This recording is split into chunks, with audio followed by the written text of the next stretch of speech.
Welcome, everyone, and thank you for joining us here on The Father Show.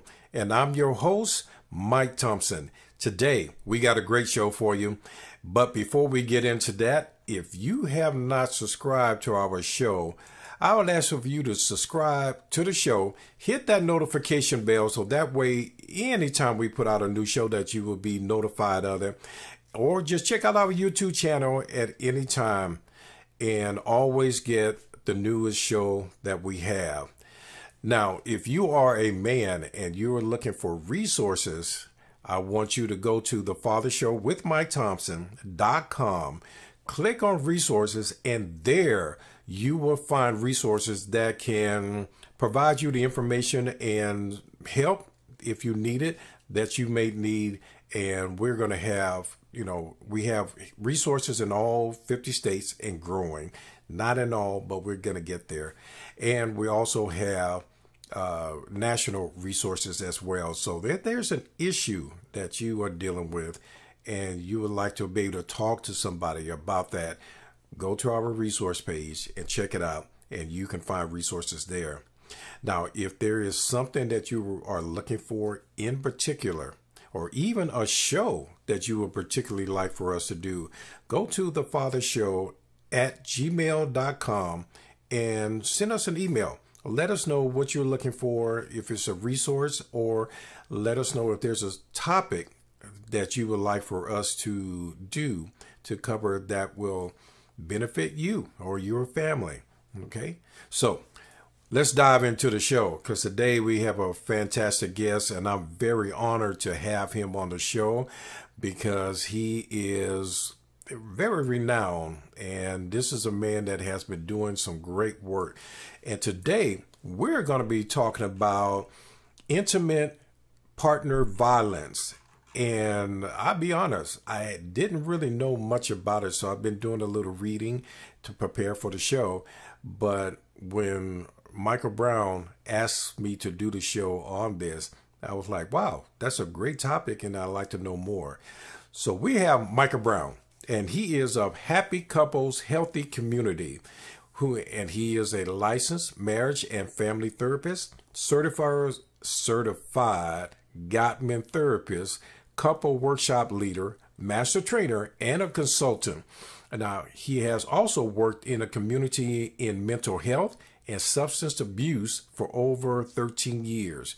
Now, he's also spent time with the White Mountain Apache tribe in eastern Arizona in helping with suicide prevention, intervention, and then substance abuse treatment, where he founded a family enrichment program and started a multi-couple outpatient treatment program for couples with substance abuse and intimate partner violence. So once again, that's why we're doing this show today, because we want to know, what is intimate violence, what does it mean, and how does it relate to us men, and how we can, do better. So let's welcome Michael Brown.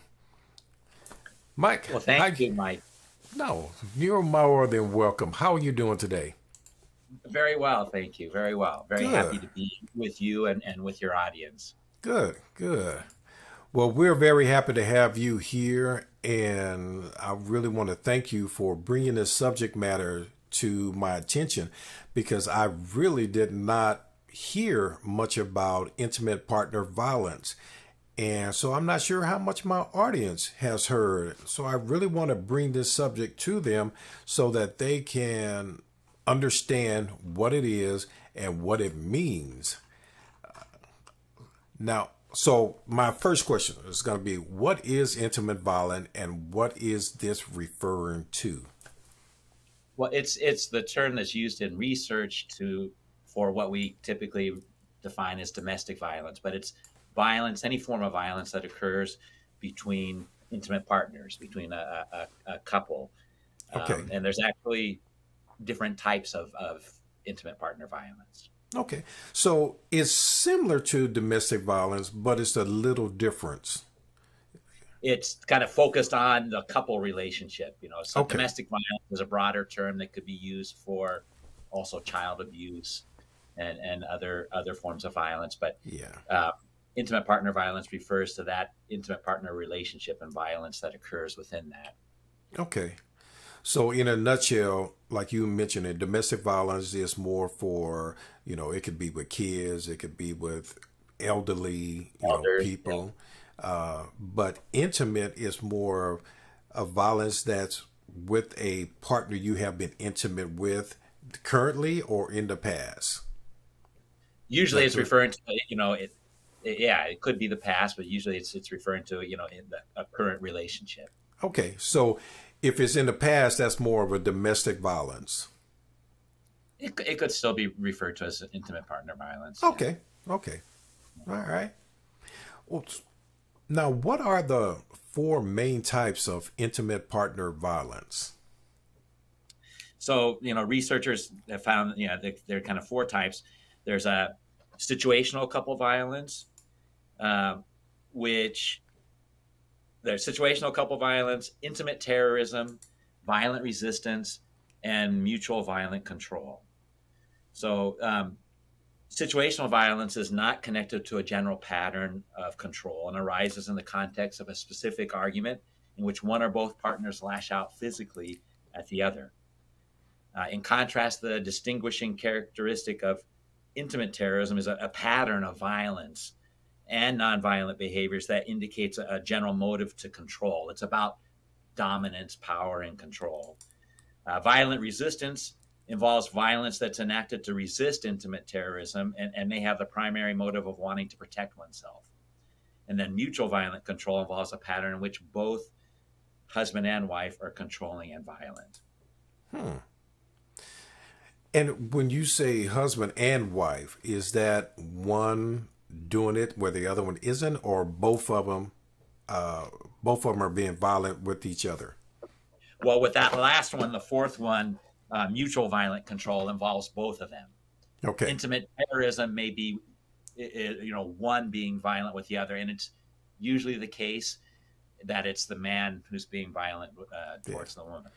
And it's still, I would suspect, generally, it's still that men don't report being being somebody being violent with them, their wife or their Yes. partner. Is that still the case in intimate partner violence? Yes, and that would be one reason that we don't know a lot about it in the research. What we do know is that in terms of situational domestic violence, which is domestic or intimate partner violence that arises in the context of a heated discussion and one or Hmm. both result to some use of force, but it's not a pattern of control or dominance. In those cases, more often than not, it's the woman who initiates violence, Hmm. maybe with a slap or a push, a hit. But women suffer more the consequences. I mean, women suffer more the effects. Yeah. If they may initiate it, but then because men are bigger and stronger, generally speaking, Generally, yeah. women have more injuries and are at greater risk when there's intimate partner violence. And I really have to agree with that. And that was even one of the questions that I had was what can we do to help women reduce the risk of this intimate partner violence? Because you just said it. Sometimes the women will initiate it, but they end up getting the short end of the stick in the long run because generally a man is much stronger. And when he goes off, uh, it's really going to hurt, the wife. So, is there something that something that women can do that can lower their risk of, your husband going off on you? Well, so really, there are kind of two type. I mentioned the four types, but really there are two primary types of intimate partner violence is Hmm. situational, which is tends to be symmetrical and reciprocal, and there's no clear uh, perpetrator or victim, and then there's characterological, where there is a clear perpetrator and victim. There, it's about power, dominance, and control. There's greater injury. there's no remorse. Now, statistics show that, actually research shows that 80% of domestic violence is situational, Okay. and only 20% is characterological. But it's the characterological that where the woman is at greatest risk, right? It's Okay. the women that show up in shelters are victims of characterological domestic violence. Because that's part of his character. Right. That's what he does. Right. Okay. And so in those cases, I mean, it's not the woman's fault at all. There's no blaming. I mean, what the woman can and need to do is develop a safety plan and find a way out of that toxic relationship. Right. But in the case of situational domestic violence, there's a lot that both men and women can do to improve that situation. Okay. So kind of our hypothesis about situational domestic violence, why does that occur, is that there's a lack of social skills in expressing needs and dealing with conflict, and that leads to an escalation, right? And then what occurs is called flooding or diffuse physiological arousal. That's where somebody feels threatened or attacked, and their heart rate goes up over 100 beats per minute, and adrenaline starts secreting into their system, and they set up for fight or flight or freeze. And when that happens, then it escalates further. So, what can be done in those cases? Then, couples can learn, first of all, they can benefit from learning social skills to express their needs and to better deal with conflict, right? And also learning to identify flooding, and when it occurs, take a break and do physiological self-soothing. That's something both men and women can do.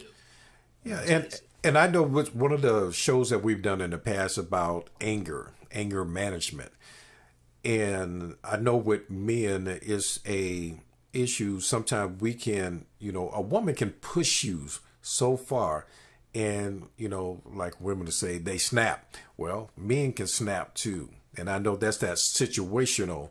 Right. Okay, so can we? If we know we were going to ask this question, because I really want to know what men can do, but I really want women to understand that sometimes you can push a man so far, nag, and I hate to use the word nag, but you can say something, push the button, and women know how to push a man's button. That's the easy part. They know exactly how to hurt us when they want to hurt us. But as men, how can we eliminate that problem? How can we step back and not put ourselves in a situation where there's going to cause us harm and make you feel like you want to harm somebody else or your intimate partner?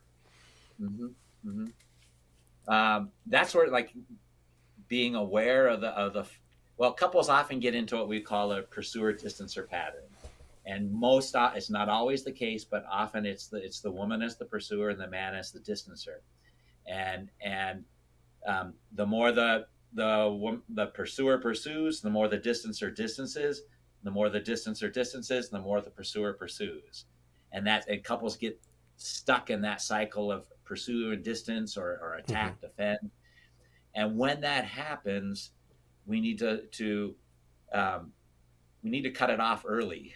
When we need to be men and women can learn to be attentive to the signs that they're getting flooded, right? And often when we're flooded, that's when we start to talk over each other. We get louder. We interrupt each other. We really don't listen to each other. That's where what we call the four horsemen: criticism, defensiveness, contempt, and stonewalling, they kind of run rampant. When that happens, we need to cut that off early. And couples need to come to an agreement, and that if we're getting flooded, we need to identify that and say, hey, I'm getting flooded. I need a break. And respect that. Okay. Respect that. Take a break. and do something to calm ourselves. Um, what's really helpful is to do something that involves breathing, deep breathing, muscle tensing and relaxing, and maybe some type of meditation on a safe place or image, and don't think about the fight. Men, especially, we're really good at rehearsing distress maintaining thoughts. So after a fight, we're kind of thinking, she said that. How could she say that? I should have said this. I'm going to tell her this, and we're really not calming down, right? So, Right. so we need to distract our thoughts. So maybe it's listening to soft music, or taking a walk, reading something. Distract our thoughts. Don't think about the problem. But before we even get there to being flooded, we need to, like, one thing that men can do. John Gottman is a kind of the major researcher on couple stability. He found that if a man can respond neutrally or non-defensively to a woman's, his partner's negative emotion directed towards him, for at least 5 seconds, it has more of an impact on the interaction than anything a woman does or doesn't do. So when you feel yourself becoming defensive, you're feeling attacked, rather than responding defensively immediately, take a deep breath and even count 5 seconds in your head before responding, and try to respond non-defensively. That men, we tend to be defensive, and that's something I've been married 17 years. I'm a marriage and family therapist, and I still work at not being defensive. And that was one of my questions, is really, how can we learn these techniques? Or is there a place where we can go to learn these techniques? There's a lot of places. I mean, the Gottman Institute has a lot of information about that. If you go to Gottman.com, I have a lot of blogs on my website about themes related to that, to conflict, to managing conflict, skills for managing conflict in relationships, on my website. There are apps for mindfulness. There are even some free apps that you can use for mindfulness or meditation. Apps that you can download on your phone and be used for, like, to help you guide you kind of through a guided meditation and mindfulness exercise that you could use when you're flooded. Now, do you find a lot of men that will do that? Probably not. I haven't heard of too many using the apps, but it's available though. It's available. One thing I do in my office, and men in my office have appreciated it, and is whenever we're having a conflict discussion, I have my clients wear pulse oximeters, and so I'm monitoring their pulse rate. If it goes, a normal pulse rate is anywhere between 65 and 95, depending on how fit you are, right, and how flooded you are, and flooding is. Here's a pulse oximeter, is anything over 100 beats per minute. And so I've seen, a client that he was getting flooded. He noticed it. He was getting critical and defensive. He saw that he was flooded. He stopped, took a couple of deep breaths on his own, and then he reformulated his statement using what we call gentle startup. He got his heart rate down, and so that's the kind of skill. There's also something called biofeedback for people who, we're kind of prone to what's called chronic diffuse physiological arousal. We kind of have our thermostat set on high, and we it's easy for us to go into flooding. So from 0 to 100 in a short second. So and for some that are like first responders or work in high conflict situations, they may have it on high a lot. So there's something called biofeedback that kind of teaches you how to regulate your own physiological response. Now, would you have to tell your wife that this is what you're practicing? Because if you were in an argument and you're starting to talk and you said, wait a minute, hold up, I got to decompose. I'm going to slow down. And she'd be like, what in the heck are you talking about? Well, and that's why I recommend couples therapy in these situations, Okay. and we do these with the couple. Um, there's a lot of research on, there are a lot of batterer intervention programs, and those are really for the characterological domestic violence. Mm-hmm. But the research really shows that they're not very effective, and part of that is, I mean, they can all be good skills and they're good ideas behind them, but if you're only dealing with the man, and he may learn some good skills, but we haven't learned how to implement that together as a couple, Mm-hmm. then it doesn't work. Because if a man is a type that doesn't like to argue, but he's married to a wife that does, how is he supposed to learn how to, slow it down, slow his pulse down and react in the right way when she's constantly pushing and pushing and pushing? Mm-hmm. Well, and there's part of it,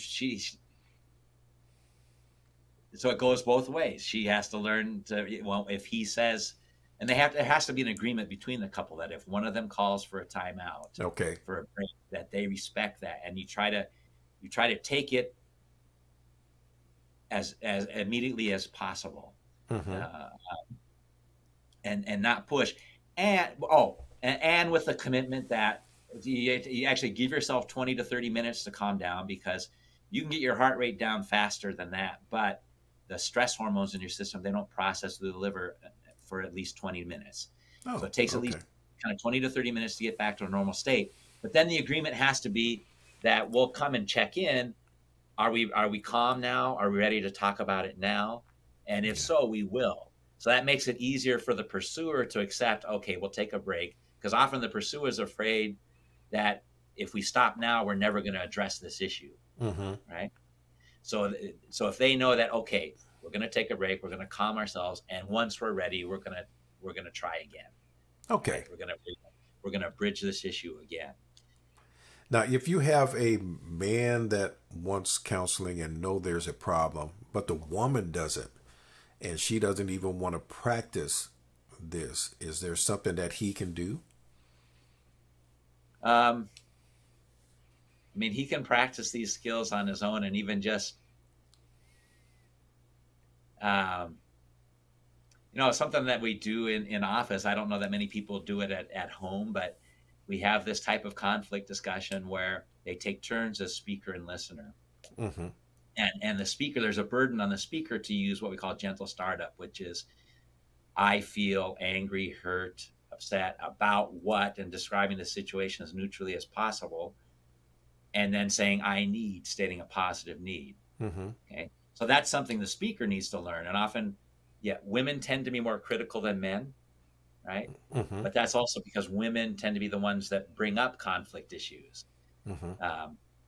Usually it starts out as a need, and then if we don't address it at a lower level, then it becomes a complaint, and then it becomes criticism, right? So one thing that we can do as men is address those needs at an early level, at a lower level. But there's also a burden on the speaker not to use what we call harsh startup, which is criticism or blaming, right? Okay. And then, but this kind of dialogue, the listener actually takes notes. In my office, I give them a notepad and pen and pencil and have them take notes. So that slows it down. And so can you slow that down? Could you, and take notes. And so she knows now that she's being listened to. And then the listener then summarizes and validates, says back, okay, I heard you saying that you're upset about this situation and you need this. And validate, saying some part of that makes sense to me. I understand that. Okay. Because isn't that what a woman really wants, is you to listen to her? Yes. Oftentimes, I mean, they want to be heard and understood and validated. Mm-hmm. Some part, find you don't have to agree with the whole thing, but find some part of it where you can say, okay, it makes sense to me that you feel this way or that you need this. Sometimes I have some clients, some men get caught up in kind of the facts or rationality, Mm-hmm. and so they can't validate because, well, no, that's not true, and I can't accept that, and that just makes things worse, right? Mm-hmm. But and you, you don't have to validate the other person's perception of things, but you have to be able to give it back to them, kind of summarize it for them, and then find what you can validate usually is their feelings that, okay, I understand that this is hurtful to you, or that you need this. And that's gold. That's gold in relationships. If men can, if we can get better at really listening, summarizing, and validating, that's usually, yes, what women really want, is to be heard, understood, and validated. Yeah. We all want that. Men want that too. True. True. We just go about it a little differently. Yeah. Yeah. Yeah. Now, is there a way for when you talk to a man, or when you're coaching a man in a sense, for somebody that doesn't like to apologize, or doesn't like to say, I'm sorry, or I validate or understand what you're saying, he just wants it his way? Is there something that he can learn to not always try to be right? That's one of the things John Gottman also found, is that if a man does not accept influence from his wife or partner, there is a 81%, 86% probability that that'll end in separation or divorce. So, and sometimes culturally, men, we're more reluctant to accept influence from women. Mm-hmm. Women have been taught to accept influence, sometimes too much. Men, we need to learn to accept more influence, to honor and respect our partner's needs and desires. That doesn't always mean saying yes, Right. dear, but to the degree that we can honor at least and validate their feelings, and really respect their voice. That is important. And ultimately, nobody. I talked to a man who once said, he grew up in a family with all female siblings, and he learned to kind of become very, very verbally astute, and he could always win a verbal argument with women. And he said, but it doesn't serve me in my relationships. I can win the argument, but I can't maintain my relationships. He's winning the battle, but he's losing the war. Mm-hmm. And ultimately, nobody wants a partner who feels defeated, right? I mean, that's his partners left him because they felt defeated, right? And ultimately, nobody wants that. No man wants a partner who feels defeated, right? True. Yeah. You want a partner who feels like they're valued and honored, and that we want to try to make it a win-win situation as much as possible. Mm-hmm. Yeah, and that's one of the things that I like telling men, is to really, understand and really know the woman that you're getting involved with, because you can get into a relationship and you say, "Oh, I love her," and you let in that feeling, that glowing feeling in your chest, dictate really who you're dating, and that shouldn't be the case. You really have to know, because if you marry someone that is not going to, validate you or let you validate her, or it's not going to, or loves to argue, because I know some women, that's an aphrodisiac. Some men and women. I'm not just gonna put it on the women, but some men and women, it's an aphrodisiac. And if your partner doesn't see that as the same, that's a problem. Right. One thing that might be helpful to know is there are kind of three basic preferred conflict styles, how people like to deal with conflict. Mm-hmm. There are conflict avoiders who try to avoid conflict at all costs. There are validators who see conflict as a healthy thing. They don't really like it, but they see it as healthy. This is how we grow and address issues. Mm-hmm. And then there are volatiles who really like a good fight. And the research shows is that two of the same can have a happy marriage. Two avoiders, they just agree to avoid conflict. They can have a happy marriage. Mm-hmm. Two validators can have a happy marriage. Two volatiles they like to fight and make up, and they enjoy that. I mean, they can have a happy marriage. It becomes more difficult. It's not impossible, but it's more difficult that when there's a mismatch. You know, imagine an avoider with a volatile. You know? Yeah. That's a nightmare. You know, or even an avoider with a validator. That could be difficult. Yeah. Right? That's not impossible but you're going to have to be aware of that, and you're going to have to work on that and try to meet each other halfway. Yeah. So yeah, really knowing your partner is important. Yeah, because I'd been through that where I dated a young lady and I thought everything was peachy keen, and I come to find out she was brought up in domestic violence, and so she thought she wasn't happy unless she was having, really, the way I looked at it, she wasn't happy unless I hit her, and that's not me. I'm the avoider. I know how to walk away, and that's exactly what I did. I said, okay, you got to go, because if the day that you make me even think I want to hit you, you got to go, because that's not something that, like you mentioned at the top of the show, a man's power compared to most women's power is a little different. And I know if I had hit that woman, it would have been different. And I know when I get to that point, if I go to that point, it's not going to be pretty. And that I never want. And that's one of the reasons. Yeah, you got to be aware of, I mean, for all men, we need to be aware of, you know, long before we get to that point. Yeah. That you have to be aware that we're heading in that direction, and do something to go in the opposite direction. Yeah. Right? And I always tell people that, you know, I even tell my kids, when you're angry, like you were saying, cut it off and you go separate ways and y'all calm down and then come back together and talk about it. I always tell people, watch something funny, because you can't laugh and be mad at the same time. Well, that's an important skill that John Gottman studied what he called the masters and disasters of relationship. They're the masters are the couples that stay together and are relatively happy, and the disasters are the couples that end in separation and divorce, or who stay together and are unhappy. And the difference between the two is not that the masters don't fight. The masters fight too. Conflict, 69%, conflict is inevitable in relationships, but it's how they fight. The masters are able to maintain less negativity and more positivity, even in the midst of conflict. And they can repair, and they can use humor sometimes to repair a conflict. Yeah. Right. That's true.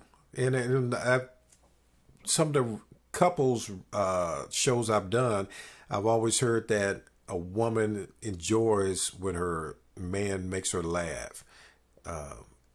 And, you know, so if you can turn it around and make it some joke out of it, but still keep it serious and get to the point and, you know, address the issue that's going on, but make it more lighthearted, I guess, the best way to put it. It usually works best if it's self-effacing humor and not sarcasm directed towards the partner, because usually that'll backfire. Yeah, the sarcasm won't help. I just light another match and put it up under. Yeah. Well, Michael, I really want to thank you for coming on the show and talking about intimate partner violence, because, like I said, it wasn't something I had heard of. And you hear all about domestic violence. You hear that on the news and you see it on TV, and we talk about it all the time. But the intimate partner violence is just as important. And I really wanted my audience to know about it, and men to know what's going on, how they can address it and de-escalate it as much as possible. So I really thank you for coming on the show. But before we go, how can our audience get in touch with you should they need to or just want to and want to learn these points and things that they can learn how to do to de-escalate an issue? They can first they can go to my website, which is at www.michaelbrown@happycoupleshealthycommunities.com. I'm sorry, the website is just happycoupleshealthycommunities.com. Okay. And you can find there in my blog, there's a lot of articles on skills for managing conflict and some specific to intimate partner violence. They can contact me through my email. It's michaelbrown@happycoupleshealthycommunities.com. My office phone number is 904-289-2954. And I have a Facebook page that's, facebook.com/happycoupleshealthycommunities. Okay. All right. So if they need to get in touch with you, they can.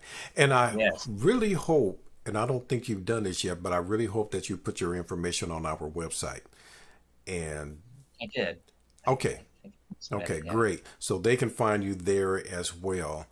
And we can make sure that, men can get the training and learn these little skills to help them stop this conflict and break it down. And I had a funny one.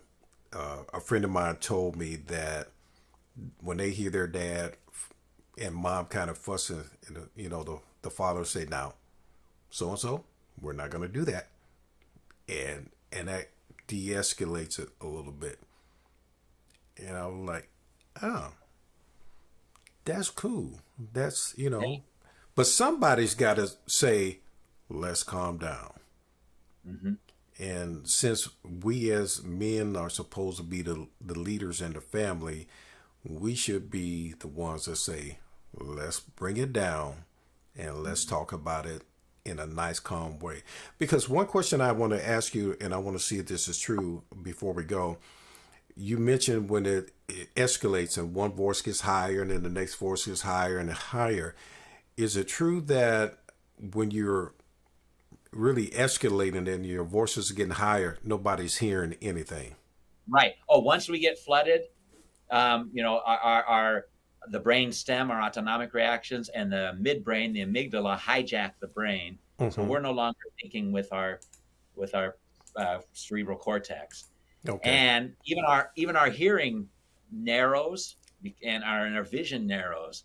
And all that's adaptive in a emergency situation, but it's not adaptive in a conflict. So yeah, as one of my clients said, once that happens, nothing good can happen. Nothing good can happen. That's what I've heard. That's what I heard. Yeah. Okay. Well, Michael, thank you again. And I really appreciate you coming on the show. And, I know we talked about different things, and I'd love to have you come back on the show and we bring up some of those topics as well. So we'll be in contact and we'll talk about that as well. Yeah. Okay? I'd love to do that. All right. Even sounds from great. This conversation, I could see more themes that we could talk about. So bring them on to me. I don't have a problem bringing because I really want the men to get the help that they need, or the skill set and the knowledge that they can use to make them the best fathers that they can be, the best man that they can be. And that's our goal here at the Father Show. Okay. All right. Well, ladies and gentlemen, that is our show for today. And I really want to thank Michael Brown for coming on the show and really talking about intimate partner violence, because I didn't know much about it. Once I started doing reading, but I didn't really know much about it. And I know it happens to a lot of men and in couples, period. So we want to eliminate that, because we want us men to be the best version of ourselves that we can be. And beating on your wife and fighting with your wife uncontrollably is not the best that you can be, and for any of us. So, and we've got to show our kids as well what that looks like. what a good man and what a control man looks like. So I want to thank you for joining us on the Father Show, and I look forward to seeing you again next week. And if you have not subscribed to our YouTube channel, please subscribe to it and hit that notification bell and let someone else also know that we are here, because we're here for you, not me. I want you and me to be the best version of ourselves that we can be. And that's what life is all about. So thank you. Have a great week. And until next week, God bless you all. And I can't wait to see you next week.